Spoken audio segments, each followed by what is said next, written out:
నమస్తే welcome to 9+ news ముందుగా headlines ఆర్టీసీలో ఉద్యోగము గాలిలో దీపమే వడ్లు కొనాలన్నందుకు డ్రైవర్ పై వేటు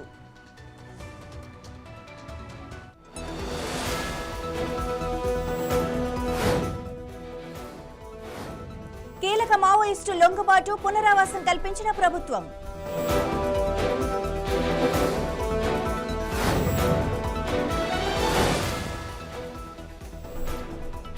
సంకల్పం నుంచి సాఫల్యం వరకు మోడీ సర్కార్కు 12 ఏళ్లు పూర్తి కోకాపేటలో హైడ్రా కొరడా ఎఫ్టీఎల్ పరిధిలో ఆక్రమణల తొలగింపు ఇక వివరాల్లోకి వెళ్తే ప్రైవేటు ఉద్యోగమే గాలిలో దీపం అనుకున్నాం ప్రభుత్వ ఉద్యోగం కూడా గాలిలో దీపమే అని రేవంత్ సర్కార్ నిరూపించింది పెట్రోల్ డీజిల్ ధరలు పెంచడం సంగతి తర్వాత ముందు పంట ధాన్యాన్ని కొనండి అని ప్రభుత్వాన్ని వేడుకున్నందుకు ఏకంగా ఒక ఆర్టీసీ డ్రైవర్ ఉద్యోగమే ఊడింది పెట్రోల్ డీజిల్ ధరలు పెంచినందుకు నిరసనగా రాష్ట్ర మంత్రి అడ్లూరి లక్ష్మణ్ స్థానిక కాంగ్రెస్ ఎమ్మెల్యేలతో కలిసి జగిత్యాలలో నిరసన చేపట్టారు ధర్నా జరుగుతుండగా జగిత్యాల డిపోకు చెందిన ఆర్టీసీ బస్సు డ్రైవర్ అశోక్ ఆ దారిలో వెళ్తూ మంత్రిని ఉద్దేశించి ముందు వడ్లు మక్కలను కొనమనండి తర్వాత పెట్రోల్ డీజిల్ ధరల గురించి మాట్లాడండి అని గట్టిగా అన్నారు ఈ ఒక్క మాటే ఆ చిరుద్యోగికి శాపంగా మారింది దీన్ని ఉన్నతాధికారులు తీవ్రంగా పరిగణించారు విధులకు హాజరు కావద్దంటూ driver Ashok RTC regional manager removal letter ఇచ్చారు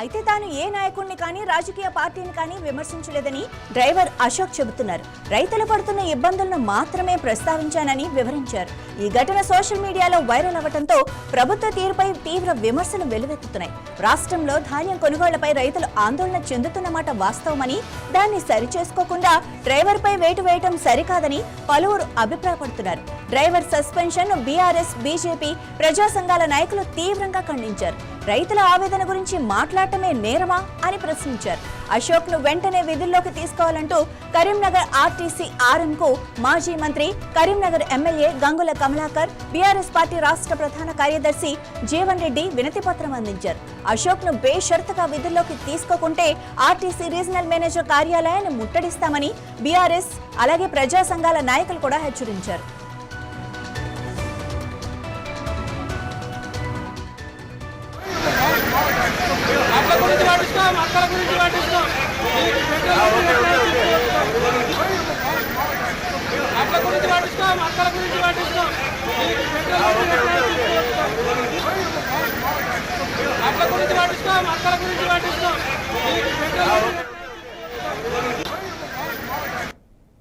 వడ్లు కొనమని మంత్రి చెప్పినందుకు ఆర్టీసీ డ్రైవర్ పై వేటు సో అది ఏమందంటే అయితే ఏమన్నా ఆయన అడుగుతుంటే అయితే నేను ఏ రాజకీయ పార్టీకి లేదా నాయకుని విమర్శించలేదు రైతుల గురించి మాత్రమే మాట్లాడాను తెలిపిన డ్రైవర్ సో నేను ఏమంటున్నా మనం ఆ డ్రైవర్కి అండగా ఉండాలి ఇప్పుడే ఆర్ఎంతో మాట్లాడినాం సస్పెండ్ చేస్తే గిట్ట డెఫినెట్గా పక్కకి ఆర్ఎం ఆఫీసు ఈ మీటింగ్ అయినాక డెఫినెట్గా మనం అటే వెళ్దాం ఆర్ఎం ఆఫీస్కి వెళ్తాం ఒకవేళ గిట్ట సాయంత్రం వరకు కూడా ఆ డ్రైవర్ అశోక్ను మళ్ళీ పనిలో తీసుకోకపోతే 100% రేపు జైత్యాలకు పోతాం రేపు పొద్దున జైత్యాలకు వెళ్తాము ఆ కుటుంబానికి అండగా ఉంటాము ఎట్లయితే బీఆర్ఎస్ పార్టీ సోషల్ మీడియా ఒక్కసారి తగులుకుంటూ అంటుకుంటుంది కాబట్టి ఇవాళ సాయంత్రం నుంచి మనం అశోక్ రిక్రూట్ అయ్యేదాకా సోషల్ మీడియాను వాడుకుంటాము ఒక అరగంటతో మీటింగ్ అయినాక జీనుడి సాపుని తీసుకొని వెళ్ళి అందరం వెళ్ళి ఆర్ఎం రిప్రజెంట్ చేస్తాం ఒకవేళ గిట్ట సస్పెండ్ చేయకపోతే సంతోషం సస్పెండ్ చేస్తే నువ్వు మళ్ళీ సాయంత్రం రిక్రూట్ అయ్యేదాకా మేము అక్కడే కూర్చుంటామని చెప్పేసి కరీంనగర్ స్టార్ట్ చేస్తాము ఆయన ఏమన్నాడు నేను ఏ పార్టీని విమర్శించలేదు నేను ఏ పార్టీ నాయకుని కాదు కేవలం ప్రభుత్వాన్ని వడ్లు కొనుమను అన్నాడు అంతే దానికి అంటే ఎవరు మాట్లాడితే వాడిని సస్పెండ్ చేసుడు ఎవరు సోషల్ మీడియా పెడితే జైలు అట్లంటే మేము ప్రభుత్వం ఉన్నప్పుడు ఎన్ని విమర్శలు చేసినాం మమ్మల్ని ఎంతమంది జైలుకి వేసాం మనం వేసినామా సో ఇది ప్రజల మీద తిరుగుబాటు చేస్తుండ్రు ప్రజలను ఇబ్బంది చేస్తున్నారు. ఇటు బీజేపీ పార్టీ, కాంగ్రెస్ రెండు కూడా మాట్లాడితే ప్రజలను జైలు వాసే పరిస్థితి వచ్చింది.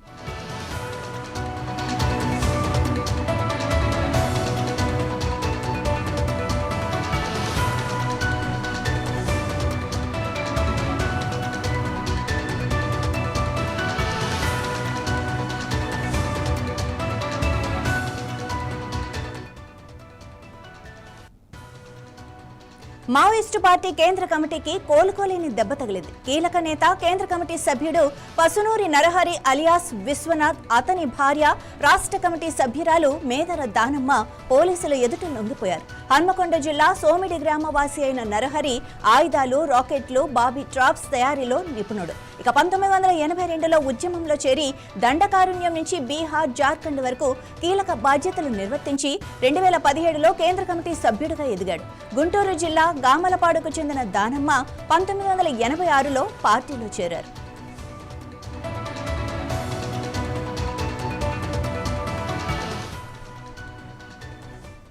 మావోయిస్ట్ ఉద్యమంకి ఇంకో గట్టి ఎదురు దెబ్బ తగిలిందని మనం చెప్పవచ్చు.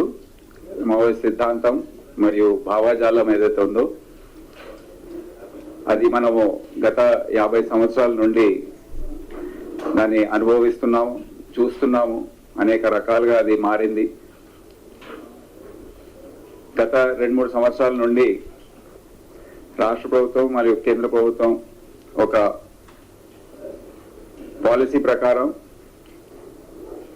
దీన్ని పూర్తిగా మన దేశంలో నుండి ఒక ఇంటర్నల్ ఆర్డర్ మెయింటైన్ చేయడానికి, దేశ భద్రత గురించి అనేక చర్యలు తీసుకోవడం జరిగింది. దాంట్లో భాగంగా మనకు తెలుసు ఎంతో మంది సరెండర్ కావడం, ఎన్కౌంటర్స్ లో చనిపోవడం, వెపన్స్ సీజ్ కావడం, ఇదంతా జరిగింది. ఈరోజు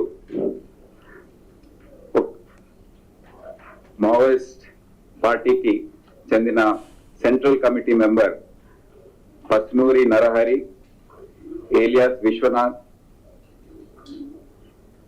central committee member and Bihar Jharkhand special area committee secretary, మరి వారి భార్య Medari Danamma, alias Latha, alias Poonam state committee member గా వారు ఇప్పుడు కొన్ని రోజుల క్రితం వరకు కొనసాగారు. ఈరోజు స్వచ్ఛందంగా వారు తెలంగాణ పోలీస్ ముందు లొంగిపోవడం జరిగింది. మావోయిస్ట్ ఉద్యమంకి ఇంకో దెబ్బ తగిలిందని మనం చెప్పవచ్చు. మావోయిస్ట్ సిద్ధాంతం మరియు భావజాలం ఏదైతే ఉందో అది మనము గత 50 సంవత్సరాల నుండి దాన్ని అనుభవిస్తున్నాము, చూస్తున్నాము. అనేక రకాలుగా అది మారింది. గత 2-3 సంవత్సరాల నుండి రాష్ట్ర ప్రభుత్వం మరియు కేంద్ర ప్రొఫెసర్ నాగేశ్వర్ ను ఏపీ పోలీసులు అరెస్టు చేస్తారన్న వార్తలు హైదరాబాద్ లో కలకలం నెలకొల్పాయి. పవన్ కళ్యాణ్ పై నాగేశ్వర్ చేసిన వ్యాఖ్యలపై జనసేనకు చెందిన పలువురు పలు పోలీస్ స్టేషన్లో కేసులు పెట్టారు. అయితే తన వ్యాఖ్యలను నాగేశ్వర్ వెనక్కి తీసుకున్నారు. జనసేన పార్టీ కూడా ఈ విషయాన్ని ఇంతటితో వదిలేస్తుందని చెప్పింది. అయినా ఏపీ పోలీసులు నాగేశ్వర్ కు నోటీసులు ఇస్తారని, అరెస్టు చేస్తారని ఉదయం నుంచి వార్తలు రావడంతో ఆయన ఇంటి వద్ద ఉద్రిక్తత నెలకొంది. తెలంగాణ పోలీసులు కూడా ఆయన ఇంటికి వచ్చి వెళ్లిపోయారు. ఆ తర్వాత నాగేశ్వర్ డీజీపీ సివి ఆనంద్ను కలిశారు. నాగేశ్వర్ ను అరెస్టు చేస్తే పెద్ద ఎత్తున ఆందోళనలు నిర్వహిస్తామని టీఆర్ఎస్ అధ్యక్షురాలు కవిత, వామపక్ష పార్టీలు, ప్రజా సంఘాలు హెచ్చరించారు.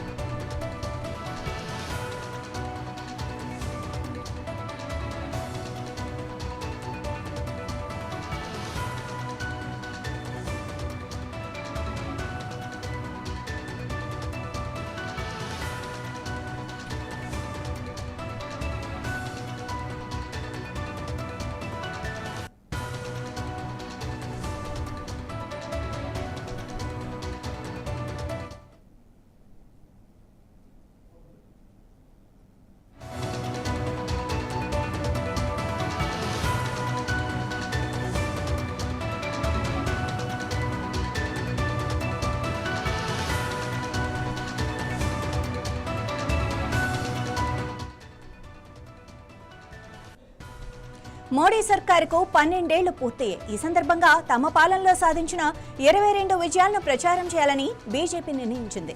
సుపరిపాలన, అభివృద్ధి, జాతీయ పరివర్తనకు చిరునామాగా తమ పార్టీ నిలిచిందని పేర్కొంది. ఈ సందర్భంగా మోడీ సర్కార్ చేపట్టిన సంక్షేమ పథకాలు, మౌలిక సదుపాయాల విస్తరణ, ఆర్థిక సంస్కరణలు, డిజిటల్ పాలన, విదేశాంగ విధానంలో సాధించిన విజయాలు, సామాజిక రంగంలో చేపట్టిన కార్యక్రమాలను ప్రజల్లోకి తీసుకెళ్లనుంది. ఈ కార్యక్రమంలో కేంద్ర మంత్రులు, బీజేపీ ముఖ్యమంత్రులు, ఎంపీలు, నాయకులు పాల్గొంటారు. ప్రధానిగా 12 ఏళ్ల మోడీ ప్రస్థానాన్ని సంకల్పం నుంచి సాఫల్యం వరకు సాగిన యాత్రగా బీజేపీ అధ్యక్షుడు నితిన్ నబీన్ అభివర్ణించారు. సబ్కా సాథ్, సబ్కా వికాస్, సబ్కా విశ్వాస్, సబ్కా ప్రయాస్ అనే మంత్రంతో పాటు అంత్యోదయ స్ఫూర్తితో పాలన సాగిందన్నారు. మోడీని ఒక నిజమైన ప్రధాన సేవక్ అని రక్షణ మంత్రి రాజ్నాథ్ సింగ్ కొనియాడారు. మోడీ పాలన భారతదేశ పునర్నిర్మాణానికి, ప్రజా సంక్షేమానికి ఒక స్వర్ణయుగంగా కేంద్ర వ్యవసాయ శాఖ మంత్రి శివరాజ్ సింగ్ చౌహాన్ అభివర్ణించారు.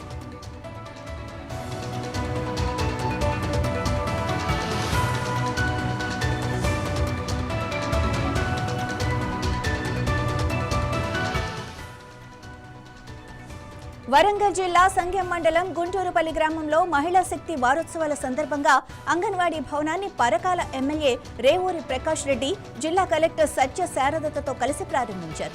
గ్రామీణ ప్రాంతాల్లో మహిళలు, బాలల సంక్షేమానికి కాంగ్రెస్ ప్రజా ప్రభుత్వం అధిక ప్రాధాన్యత ఇస్తోందని ఎమ్మెల్యే రేవూరి తెలిపారు. అంగన్వాడీ కేంద్రాలు చిన్నారుల విద్యాభివృద్ధి, గర్భిణీలు, బాలింతల ఆరోగ్య పరిరక్షణకు కీలకమని పేర్కొన్నారు. అత్యాధునిక విద్యా ప్రమాణాలతో యంగ్ ఇండియా ఇంటిగ్రేటెడ్ స్కూల్స్ ఏర్పాటు చేస్తున్నట్లు తెలిపారు.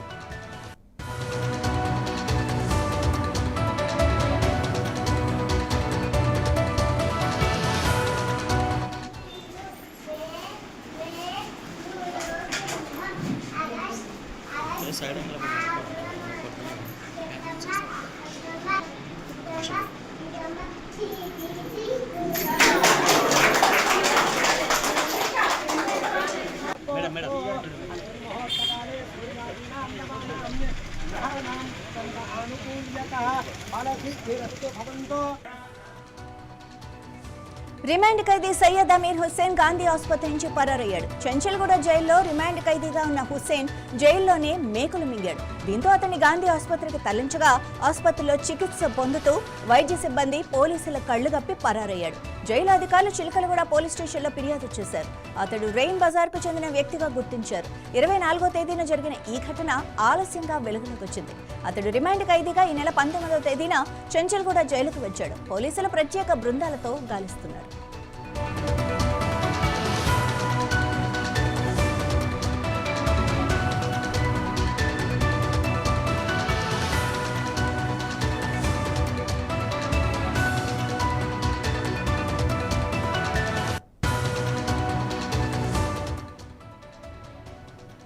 కాళేశ్వరంలో సరస్వతి అంత్య పుష్కరాల సందర్భంగా ఆధ్యాత్మిక శోభ నెలకొంది. హంపీకి చెందిన శ్రీ విద్యారణ్య భారతి మహాస్వామి, శ్రీ కాళేశ్వర ముక్తేశ్వర స్వామి వారి ఆలయాన్ని దర్శించుకొని ప్రత్యేక పూజలు నిర్వహించారు. మహాస్వామికి additional commissioner M Krishnaveni, RJC Ramakrishna Rao ఆధ్వర్యంలో ఆలయ అర్చకులు వేద మంత్రోచ్చరణల మధ్య పూర్ణకుంభ స్వాగతం పలికారు. అనంతరం స్వామివారికి ప్రత్యేక అభిషేకాలు నిర్వహించి దర్శనం చేసుకున్నారు. అలాగే మహాసరస్వతి అమ్మవారితో పాటు పార్వతి అమ్మవారిని కూడా దర్శించుకొని ప్రత్యేక పూజలు చేశారు.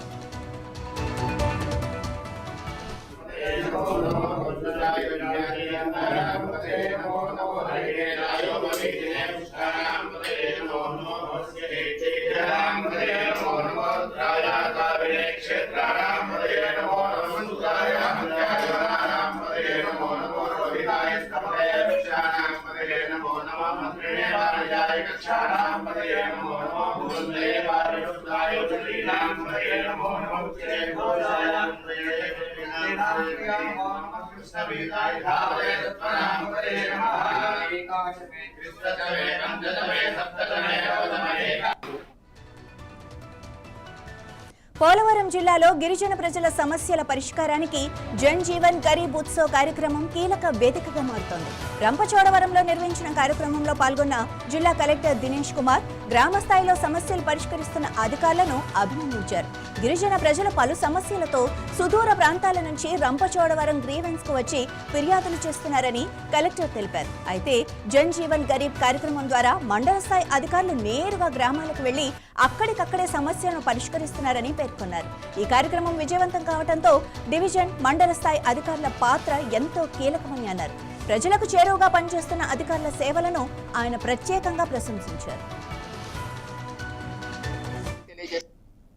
సో మనము government of India, government of Andhra Pradesh ఇచ్చినటువంటి నినాదం మేరకు జన భాగదారి గరిమా అభియాన్ లో భాగంగా మనము లాస్ట్ ఒక వారం రోజుల పాటు ప్రతి ఒక్క గ్రామానికి కూడా వెళ్ళి అధికారులంతా కూడా వెళ్ళి ఒక 7 వర్టికల్స్ లో వాళ్ళకు ఉన్నటువంటి గ్రీవెన్సెస్ అన్నిటిని కూడా కలెక్ట్ చేసుకోవడం జరిగింది.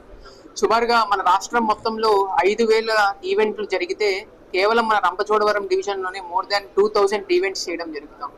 సో ఈ కార్యక్రమంలో పాల్గొన్న ప్రతి ఒక్క అధికారికి అలాగే ప్రజలందరికీ కూడా నేను కృతజ్ఞతలు తెలియజేస్తా ఉన్నాను.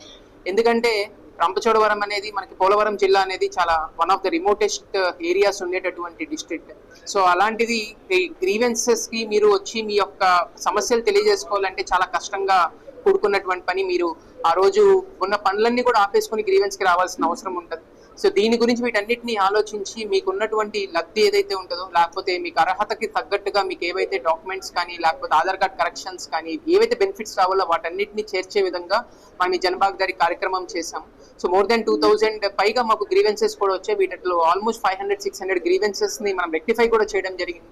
మిగిలిన 1,000-1,500 ఏవైతే గ్రీవెన్సెస్ పెండింగ్ ఉన్నాయో వాటన్నిటిని కూడా ప్రియారిటీలో పెట్టుకుని చేస్తామని చెప్పి కూడా మీ అందరికీ కూడా తెలియజేస్తాం. ఈ కార్యక్రమానికి సహకరించిన ప్రతి ఒక్కరికి ధన్యవాదాలు తెలుపుతాం. సో మనము government of India, government of Andhra Pradesh ఇచ్చినటువంటి నినాదం మేరకు వరంగల్ జిల్లాలో దుగ్గొండి మండలం లక్ష్మీపురం గ్రామానికి చెందిన మహిళ హత్య కేసులో నిందితుడిని పోలీసులు అరెస్టు చేశారు. నర్సంపేట ఏసీపీ కార్యాలయంలో ఏర్పాటు చేసిన సమావేశంలో ఏసీపీ రవీందర్ రెడ్డి వివరాలు వెల్లడించారు. లక్ష్మీపురం గ్రామానికి చెందిన సుమలత అనే మహిళ భర్త మరణించిన తర్వాత పిల్లలను పోషించుకుంటూ జీవనం కొనసాగిస్తుండగా అదే గ్రామానికి చెందిన సురేష్ తో పరిచయం ఏర్పడి వివాహేతర సంబంధం కొనసాగిస్తున్నట్లు తెలిపారు.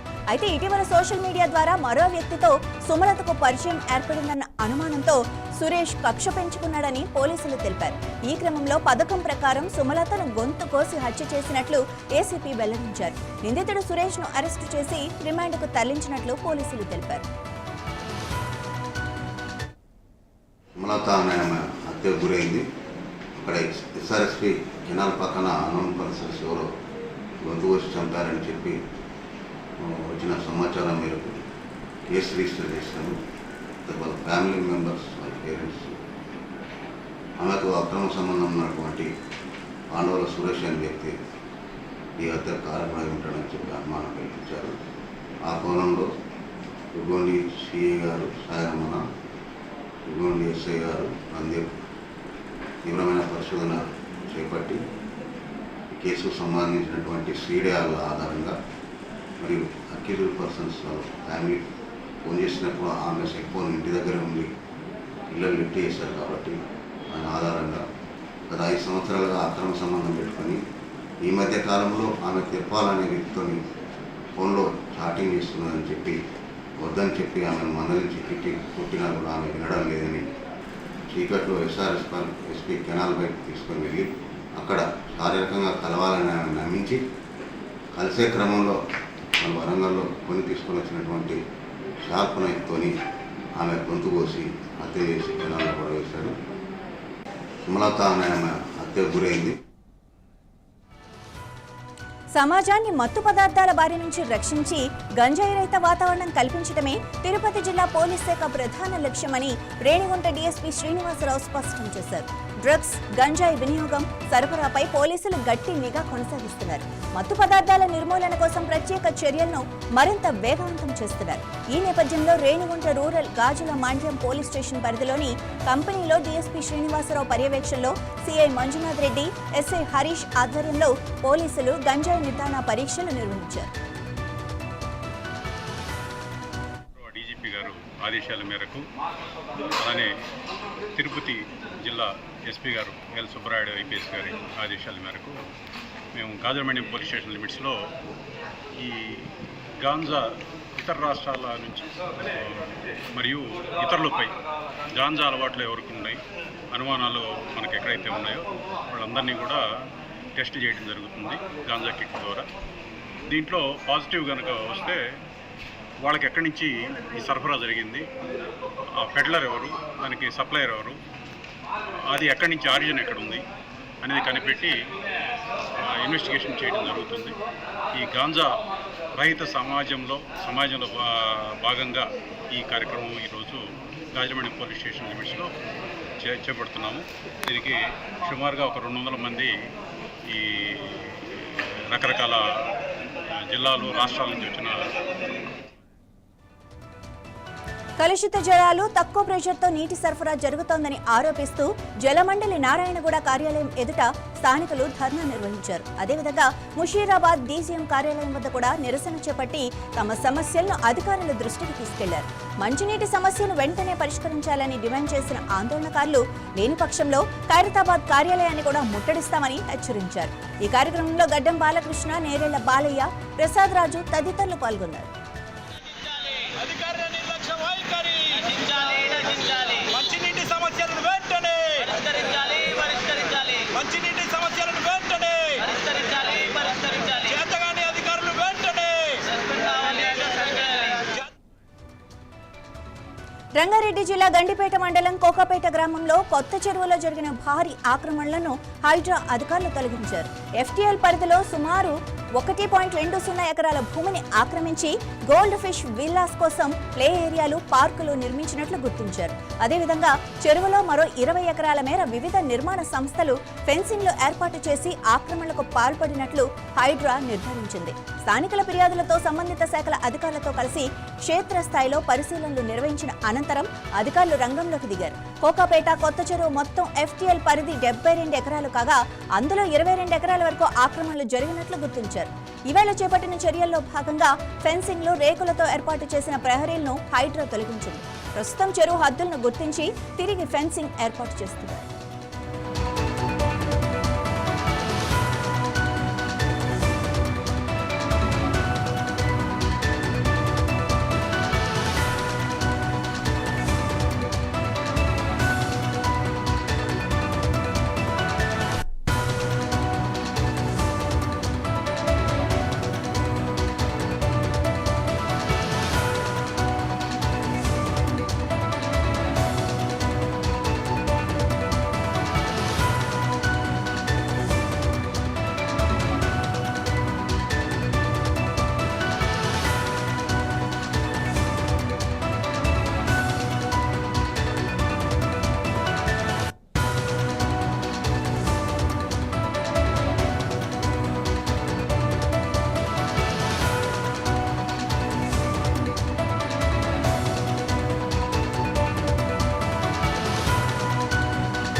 గ్రేటర్ హైదరాబాద్ లో ఎన్నికల వేడి మొదలైంది. పాలక వర్గాల గడువు ముగియటంతో ఇప్పుడు అందరి దృష్టి బల్దియా పోరుపైన నిలిచింది. ముఖ్యంగా జీహెచ్ఎంసీతో పాటు కొత్తగా ఏర్పడిన సైబరాబాద్, మల్కాజ్గిరి కార్పొరేషన్ల భవితవ్యం తేలాల్సి ఉంది. ప్రభుత్వం, ప్రధాన పార్టీలు సైలెంట్ గా తమ వ్యూహాలకు పదును పెడుతున్నాయి. ఈ నేపథ్యంలో బల్దియా ఎన్నికల నిర్వహణ ఎలా ఉండబోతోంది, పార్టీల సన్నాహాలు ఏంటి, ఈ కథనంలో చూసేద్దాం.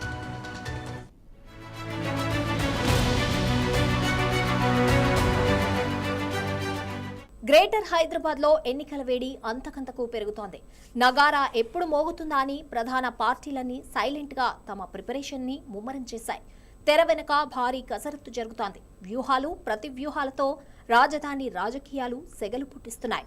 తెలంగాణలో జీహెచ్ఎంసీ ఎన్నికలే ఇప్పుడు హాట్ టాపిక్. అయితే ఈసారి కేవలం జీహెచ్ఎంసీ మాత్రమే కాదు, కొత్తగా ఏర్పడిన సైబరాబాద్, మల్కజ్గిరి కార్పొరేషన్ల భవితవ్యాన్ని కూడా ఈ ఎన్నికలు తేల్చనున్నాయి. ఇది కేవలం ఒక మున్సిపల్ ఎన్నిక కాదు, రాష్ట్రంలో మారిన రాజకీయ సమీకరణాలకు ఒక లిట్మస్ టెస్ట్. అధికార కాంగ్రెస్ కు ప్రతిష్టాత్మకం, బీఆర్ఎస్ కు జీవస్మరణ సమస్య, బీజేపీకి తమ బలాన్ని నిరూపించుకునే అవకాశం, ఇక ఎంఐఎం కు పాత బస్తీకి పరిమితం కాదనే సవాల్ విసురుతోంది. అసలు జీహెచ్ఎంసీ ఎన్నికలు ఎప్పుడు జరుగుతాయి? నోటిఫికేషన్ ఎప్పుడొస్తుంది అన్నదానిపై సర్వత్రా ఉత్కంఠ నెలకొంది. గతంలో ఫిబ్రవరి 2026లో రాష్ట్రంలోని 116 మున్సిపాలిటీలు 7 కార్పొరేషన్లకు ఎన్నికలు జరిగాయి. ఆ తర్వాత జీహెచ్ఎంసీ సహా 5 కార్పొరేషన్లు 5 మున్సిపాలిటీల్లో పాలక వర్గాల గడువు ముగిసింది. ప్రస్తుతం ఈ కార్పొరేషన్లన్నీ స్పెషల్ ఆఫీసర్ల పాలనలోనే కొనసాగుతున్నాయి. ఎన్నికల నిర్వహణకు అత్యంత కీలకమైన ఓటర్ల జాబితా సవరణ ప్రక్రియ ఇప్పటికే మొదలైంది. కేంద్ర ఎన్నికల సంఘం ప్రకటించిన షెడ్యూల్ ప్రకారం తెలంగాణలో స్పెషల్ ఇంటెన్సివ్ రివిజన్ అంటే సర్ ప్రక్రియ జూన్ 25 నుండి ప్రారంభమైంది. బూత్ లెవెల్ ఆఫీసర్లు ఇంటింటికి వెళ్లి ఓటర్ల వివరాలను సేకరించి జాబితాను ప్రక్షాళన చేస్తున్నారు. ఈ సుదీర్ఘ ప్రక్రియ పూర్తయ్యాక అక్టోబర్ 1న తుది ఓటర్ల జాబితా విడుదల కానుంది. ఈ ఫైనల్ లిస్ట్ ఆధారంగానే వార్డుల పునర్విభజన, రిజర్వేషన్ల ఖరారు చేసి ఈ ఏడాది చివర్లో లేదా వచ్చే ఏడాది మొదట్లో ఎన్నికల నగారా మోగించాలని ప్రభుత్వం భావిస్తున్నట్లు తెలుస్తోంది.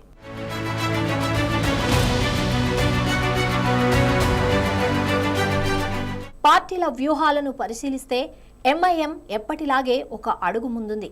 ఎన్నికల ప్రకటన రాకముందే జీహెచ్ఎంసీలోని 150 వార్డులకు, కొత్తగా ఏర్పడిన మల్కజ్గిరి మున్సిపల్ కార్పొరేషన్లోని 76 వార్డులకు టికెట్లు ఆశించే వారి నుండి అప్లికేషన్లు తీసుకుంది.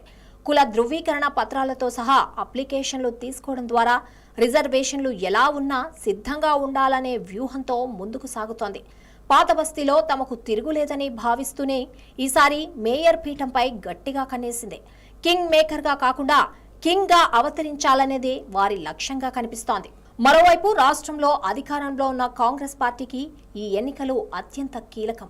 అసెంబ్లీ ఎన్నికల్లో గెలిచిన తర్వాత హైదరాబాద్లో పాగా వేయడం ద్వారా తమ అధికారాన్ని సుస్థిరం చేసుకోవాలని చూస్తోంది. సీఎం రేవంత్ రెడ్డి హైదరాబాద్ అభివృద్ధిపై ప్రత్యేక దృష్టి పెట్టడం, వ్యూహాత్మకంగా ఇతర పార్టీ నేతలను చేర్చుకోవడం లాంటి చర్యలు బల్దియాపై హస్తం జెండా ఎగరేయాలనే పట్టుదలను సూచిస్తున్నాయి. ఇక గత 10 ఏళ్లుగా గ్రేటర్ పై ఆధిపత్యం చెలాయించిన బీఆర్ఎస్ కి ఇది కత్తి మీద సాము లాంటిది. అసెంబ్లీ ఎన్నికల్లో అధికారం కోల్పోయినా హైదరాబాద్ పరిధిలో మెజారిటీ ఎమ్మెల్యేల స్థానాలను గెలుచుకోవడం వారి బలాన్ని చూపిస్తోంది. కేటీఆర్ ఇప్పటికే పార్టీ శ్రేణులతో సమావేశమై గ్రేటర్ ఎన్నికలే లక్ష్యంగా హామీలు ప్రకటిస్తున్నారు. గతంలో తాము చేసిన అభివృద్ధిని చూపిస్తూ ఓటర్లను ఆకట్టుకోవాలని సర్వశక్తులు ఒడ్డుతోంది. జాతీయ పార్టీ బీజేపీ కూడా గ్రేటర్ ఎన్నికలను ప్రతిష్టాత్మకంగా తీసుకుంది. గత జీహెచ్ఎంసీ ఎన్నికల్లో అనూహ్యంగా పుంజుకుని ప్రధాన ప్రతిపక్షంగా అవతరించిన బీజేపీ అదే ఊపు కొనసాగించాలని భావిస్తోంది. పార్లమెంట్ ఎన్నికల ఫలితాల తర్వాత మరింత ఉత్సాహంతో ఉన్న కమలం పార్టీ ఈసారి గ్రేటర్ పీఠాన్ని గెలుచుకోవడమే లక్ష్యంగా పావులు కదుపుతోంది. చాలా కాలంగా స్తబ్దుగా ఉన్న తెలుగుదేశం పార్టీ కూడా ఈసారి జీహెచ్ఎంసీ ఎన్నికల్లో పోటీకి సిద్ధమవడం ఆసక్తిని రేపుతోంది.